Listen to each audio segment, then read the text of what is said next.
na propaganda. Aí sempre tem um trechinho, né, dos evangelhos, e hoje está aí o seguinte trecho: e dir-vos-ão, ei-lo aqui, ou ei-lo ali, não vades, nem os sigais.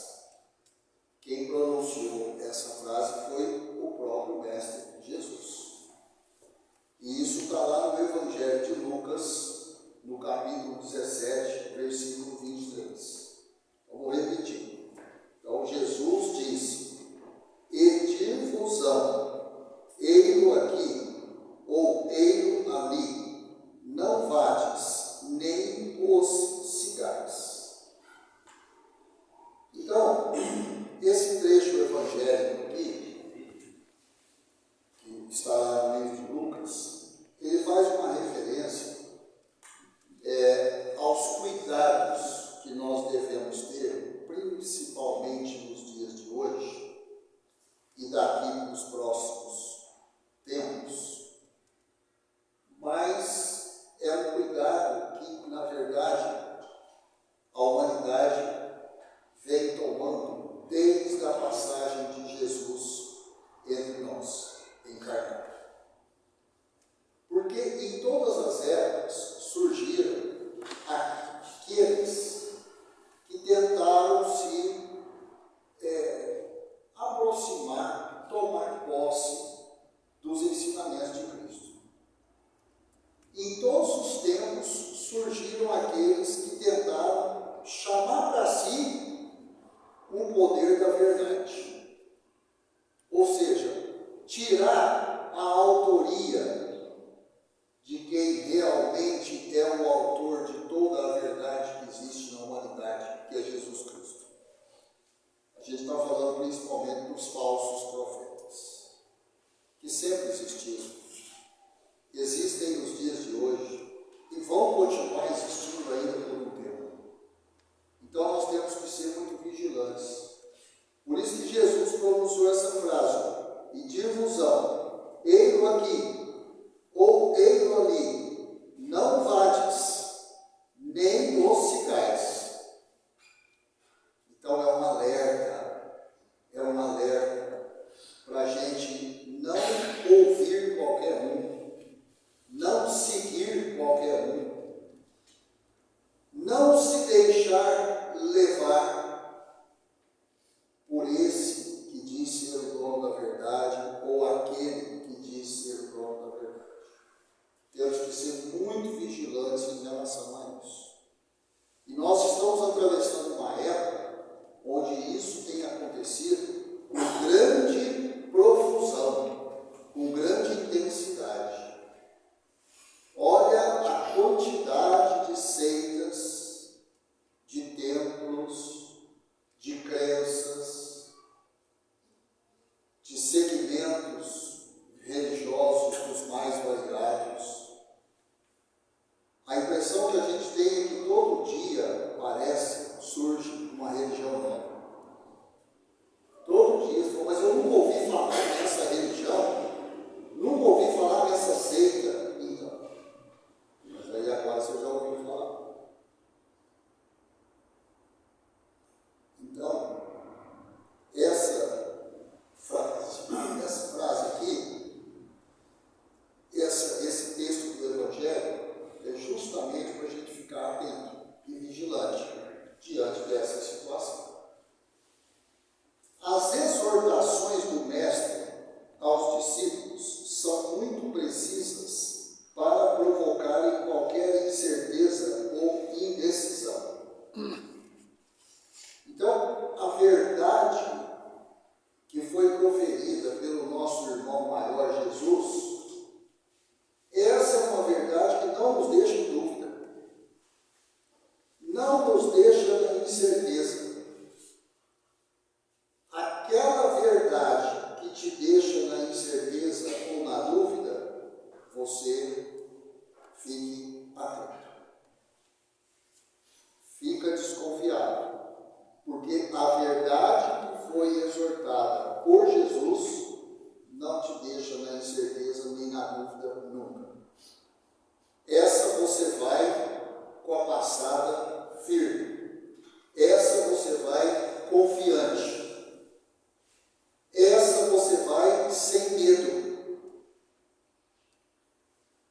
sem aquela ideia de estou caminhando no desconhecido, estou caminhando às cegas. Não.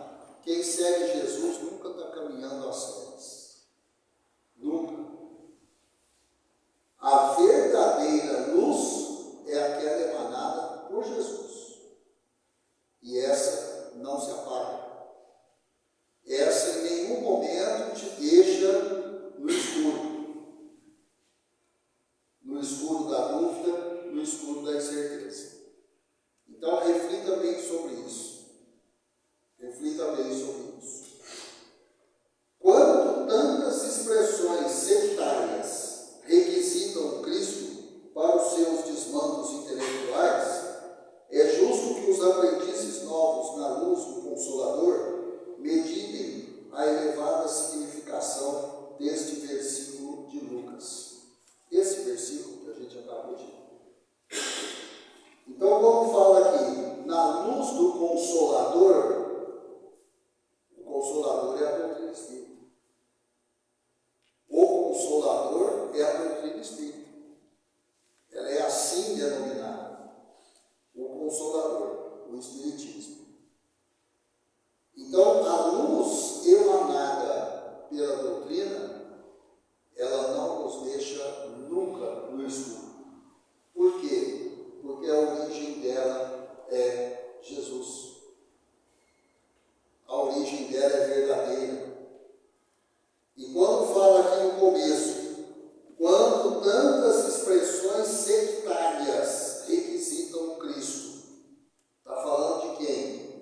Dessa enorme quantidade de seitas, de crenças, de religiões, que na maioria das vezes atendem a interesses particulares de A ou de B.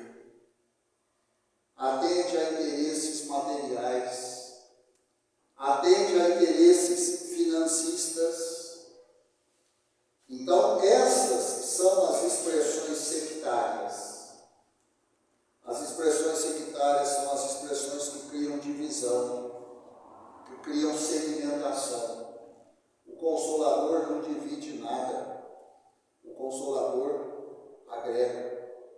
O Consolador reúne, agrupa. O Espiritismo não é sectário.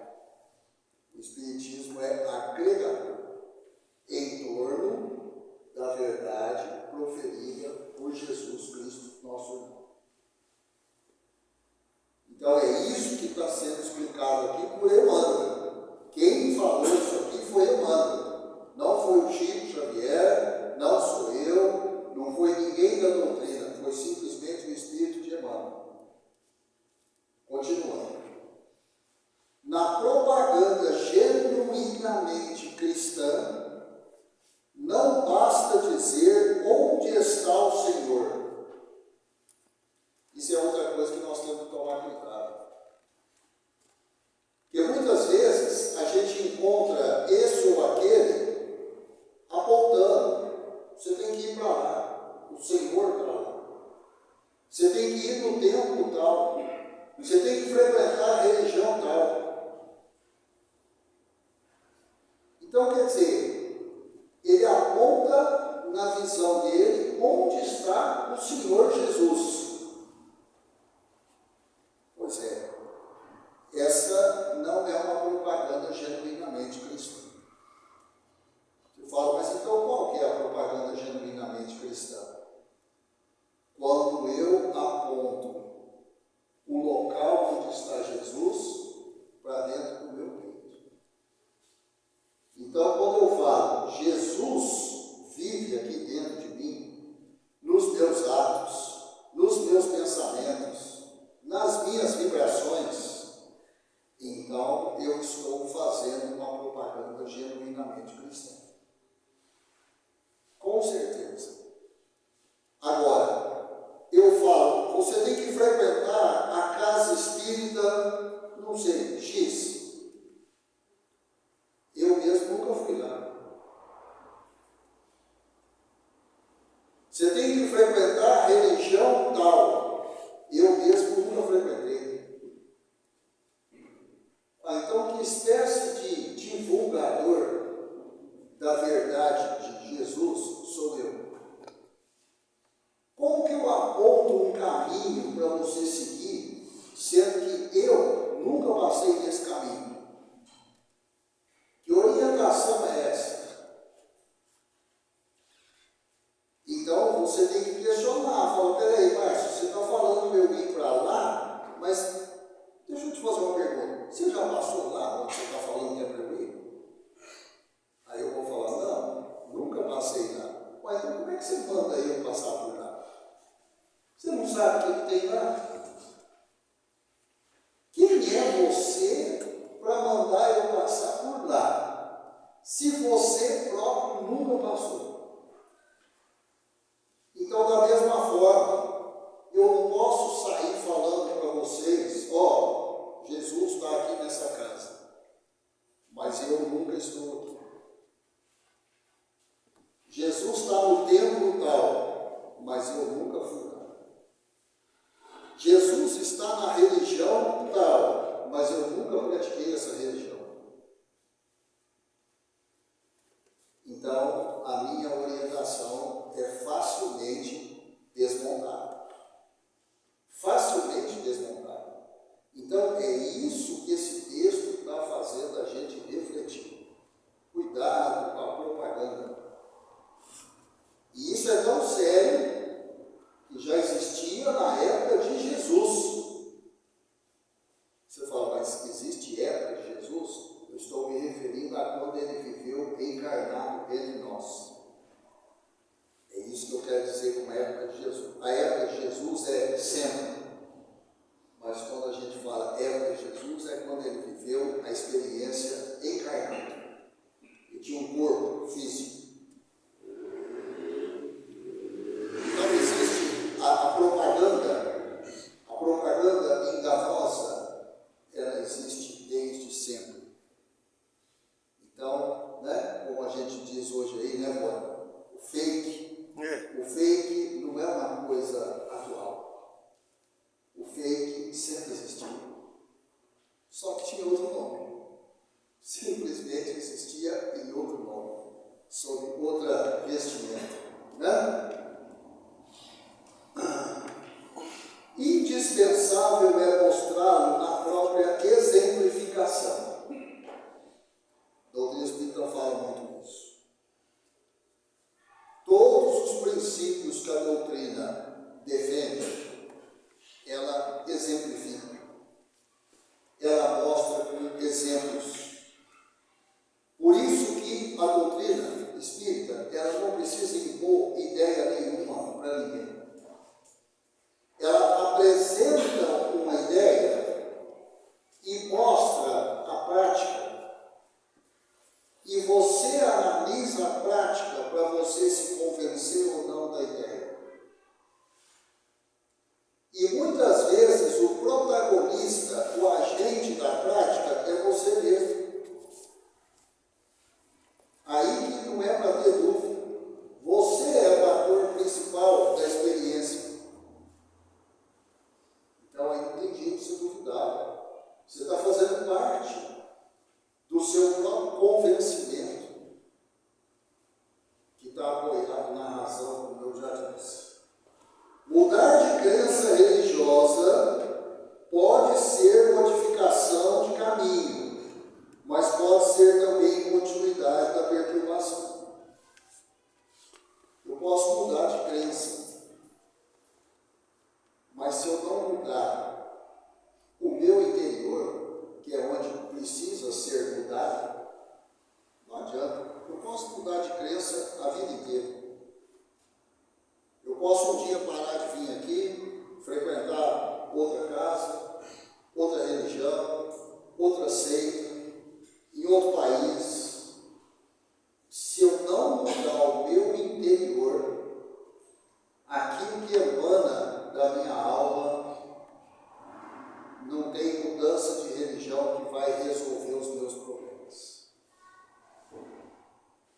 Eu acho que todo mundo entende isso com muita clareza.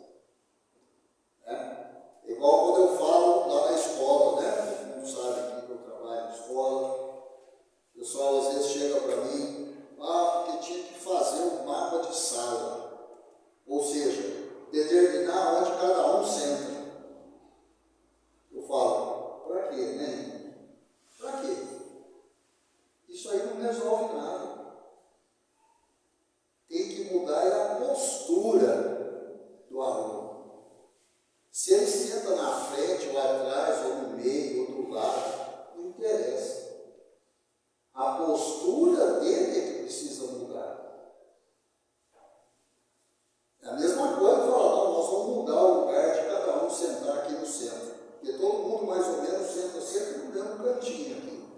A gente percebe isso, porque é costume, né? Não, nós vamos fazer uma mudança aqui que é para melhorar. Não vai mudar nada. Só vai melhorar se mudar dentro da gente. Então é isso que está falando aqui. É isso que está falando aqui. Mudar de crença religiosa pode ser modificação de caminho, mas pode ser também continuidade de perturbação. É isso. Torna-se necessário encontrar o Cristo no santuário interior. Então tem que parar com esse negócio de ficar apontando Cristo está ali, Cristo está lá, Cristo está no Senhor. Não.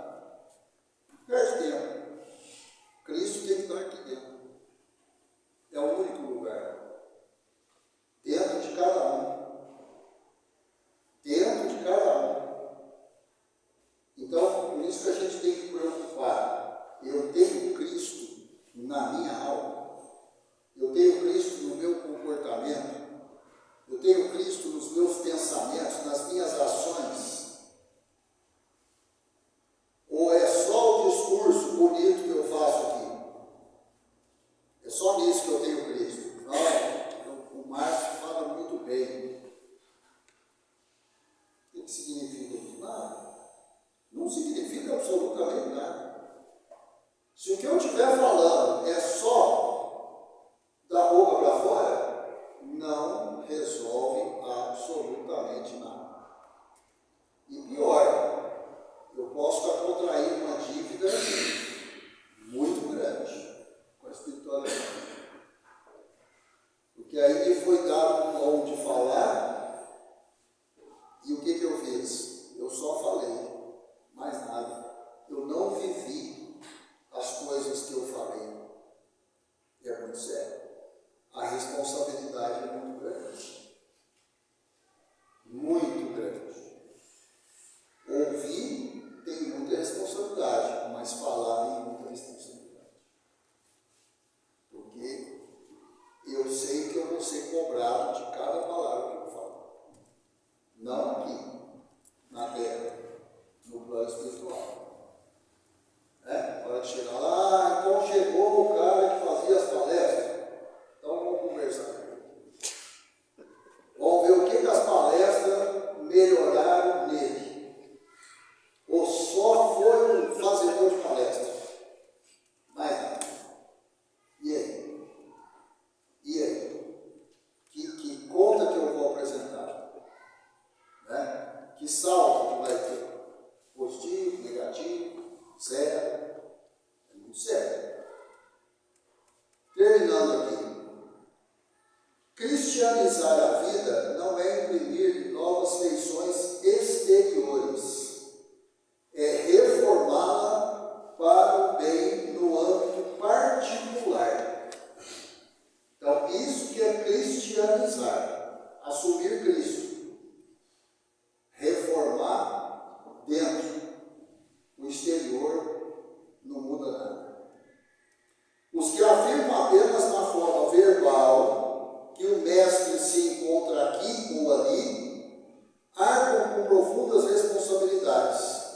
A preocupação de proselitismo é sempre perigosa para os que se seduzem com as belezas sonoras da palavra, sem exemplos edificantes. O que é proselitismo? Proselitismo é ficar falando com o intuito de convencer todo mundo que está te ouvindo das ideias que você está falando. Isso que é ser proselitista. Eu começo a pregar uma ideia aqui e vou convencer todo mundo da minha ideia. Eu estou sendo proselitista. É um político. Não ia falar isso não, mas você já falou. Né? O discípulo sincero sabe que dizer é fácil, mas que é difícil revelar os propósitos do Senhor na existência própria. É imprescindível fazer o bem antes de ensiná-lo. Essa é a palavra. É imprescindível fazer o bem antes de ensiná-lo a outrem. Então é a história que eu vou contar para você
receita é essa. Tá? Emanuel foi bem claro.